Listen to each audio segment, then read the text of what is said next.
ये lecture number 4 हमारा है, जो कि comparing number ascending order and descending order के ऊपर है।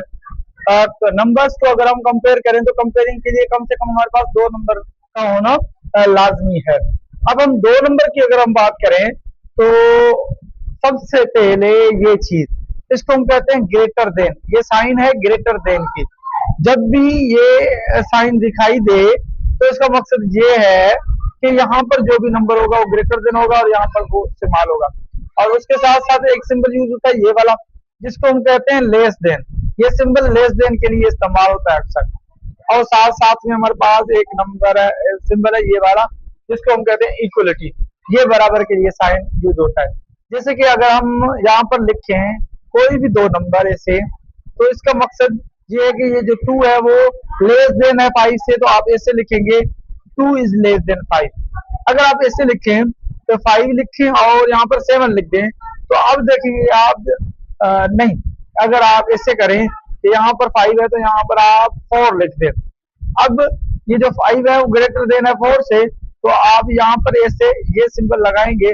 इसको आप ऐसे पढ़ेंगे 5 इज ग्रेटर देन 4, और इसको आप पढ़ेंगे कि 2 is less than 5।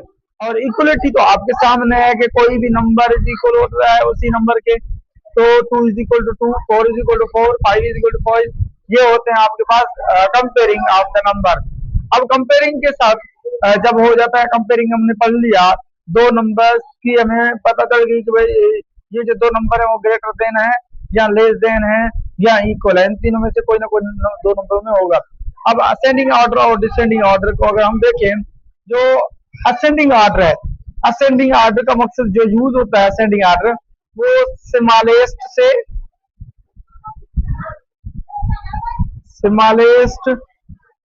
To largest,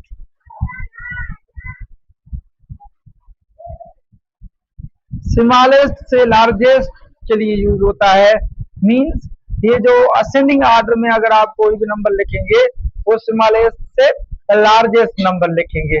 अगर मैं कुछ नंबर यहाँ पर लिखूं और आपको कहूँ कि ये असेंडिंग या डिसेंडिंग ऑर्डर में लिख के दे, तो उनके लिए फॉर एग्जाम्पल हम कुछ मिसाल ले लेते हैं। मैंने कहा कि अगर मेरे पास एक नंबर जो है वो है 9, रेंडमली लिख रहा हूँ, दूसरा है 2, तीसरा है 15 और 6, ये मैंने 6 नंबर ले लिए। मैं कह रहा हूँ कि अगर मैं इनको असेंडिंग ऑर्डर में लिख दूं, तो असेंडिंग ऑर्डर में सबसे पहले स्मॉलेस्ट नंबर से लार्जेस्ट नंबर तक जाना होगा। तो सबसे स्मॉलेस्ट नंबर हमारे पास है 2, फिर उसके बाद कौन सा है 6, तो आपने 6 लिख ही लिया। उसके बाद है हमारे पास 9, उसके बाद है हमारे पास 15। ये आपके पास असेंडिंग ऑर्डर में आ गए नंबर। अच्छा, ये स्मॉलेस्ट से लार्जेस्ट तक है। अगर हम ये जो कंपेयरिंग नंबर्स में हमने सिंबल यूज किए हैं जिनमें ग्रेटर देन, लेस देन और इक्वल टू, तो देखते हैं कि यहाँ पर अगर हम कोई भी सिंबल यूज करें तो कैसा लिख सकते हैं। हम ऐसे कह सकते हैं भाई लेस देन वाला।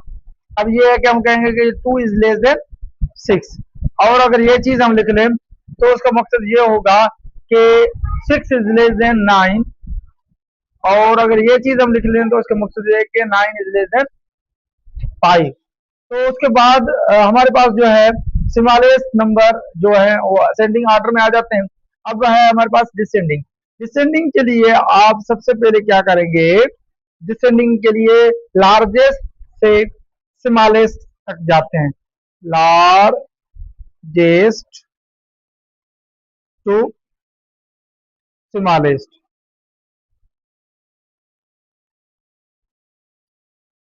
लार्जेस्ट से स्मॉलेस्ट तक जाएंगे।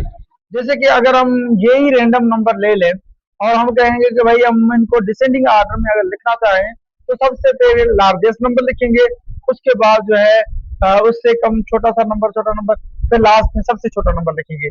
सबसे पहले हमें 15 लिखना पड़ेगा, और उसके साथ हमें 9 लिखना पड़ेगा, फिर 6 लिखना पड़ेगा, फिर 2 लिखना पड़ेगा।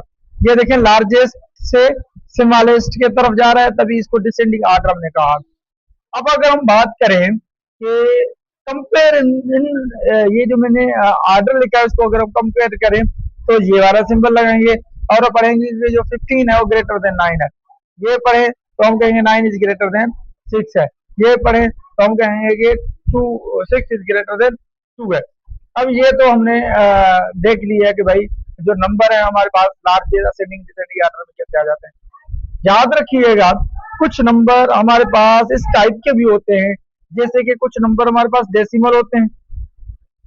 इसके ऊपर मैं एक लेक्चर बनाऊंगा कंप्लीटली डेसिमल नंबर के ऊपर। लेकिन अगर हम डेसिमल को और हम निगेटिव नंबर को देखें, ये दो चीजें। अब डेसिमल के हवाले से अगर हम कहें ना, कैसे हम कंपेयर करें कि ये ग्रेटर देन है या ग्रेटर देन है या लेस देन है, तो याद रखें लेफ्ट लेफ्ट टू राइट। अगर आप लेफ्ट से राइट के तरफ जाएंगे तो आपके जो नंबर हैं वो ग्रेटर होते जाएंगे, बढ़ते जाएंगे। और निगेटिव नंबर में आपको पता है जो क्लोजर टू द जीरो हो, क्लोजर टू जीरो, जीरो के करीब जो भी नंबर होगा वो ग्रेटर देन होगा, और जीरो से जितना वो नंबर दूर होगा वो लेस देन होगा। अब अगर मैं कहूं कि मेरे पास -3 है और -7 है, आपको क्या लगता है इन दोनों में से कौन सा बड़ा नंबर होगा, कौन सा छोटा नंबर होगा? निगेटिव में ये जो -3 है वो जीरो के करीब होगा, -7 थोड़ा ज्यादा दूर होगा, तो हम कहेंगे -3 इज ग्रेटर देन -7। आज के लिए इतना ही। अगर आप हमारे चैनल में नए हैं तो आप हमारे हेल्प के लिए हमारे चैनल को सब्सक्राइब कर सकते हैं। थैंक यू दोस्तों।